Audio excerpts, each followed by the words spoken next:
কবিগুরু রবীন্দ্রনাথ ঠাকুরের sorry assistant, তুই ভালো কিছু ডিজার্ভ করতি। আরে দুষ্টু ছেলে, তুমি এখনো বেঁচে আছো? না মানে কবিগুরু রবীন্দ্রনাথ ঠাকুর এখনো তোমাকে নিজের কাছে ডেকে নেয়নি? আমি তোমাকে ভালোবাসি। না, এটা হতে পারি না দাদা, তুমি বলে দাও এটা মিথ্যে কথা।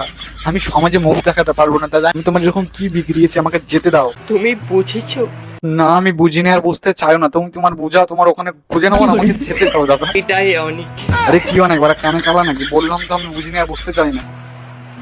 তোমাকে আমার ভালোবাসতে হবে না, ভালোবাসতে হবে নাকি? তুমি চাইলেও আমি তোমাকে ভালোবাসতে যাবো না দাদা। তোমাকে পেতেই হবে এই ভেবে আমি তোমাকে ভালো। তাহলে কি দেখে ভালোবেসেছো? আমি ওই টাইপের ছেলে না দাদা, তুমি যে টাইপের ভাবছো, তুমি অন্য কোথাও যাও।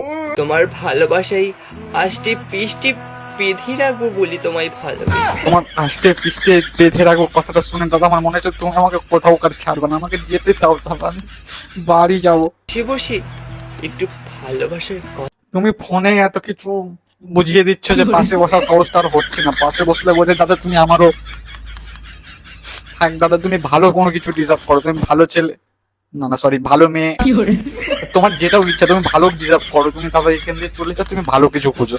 তুমি আবার কবিগুরু রবীন্দ্রনাথ ঠাকুরের দালাল বলে মানে সরি অ্যাসিস্ট্যান্ট বলে কথা। একটু ভালোবাসলে কি ক্ষতি হতো তোমার? প্রতি ভাড়া সমাজ দিল আমার উপরে। সরি মানে ছেলে ছেলে ভালোবাসা ভাই তুই মেনে নিতে পারিস, আমি মেনে নিতে পারবো না। তুই অন্য কোথাও যাচ্ছি, কবিগুরু রবীন্দ্রনাথ ঠাকুরের দালাল সরি অ্যাসিস্ট্যান্ট, তুই ভালো কিছু ডিজার্ভ করতি, কোনো ভালো কিছু পটা যা ভাই, তুই এখান দিয়ে সরে যা।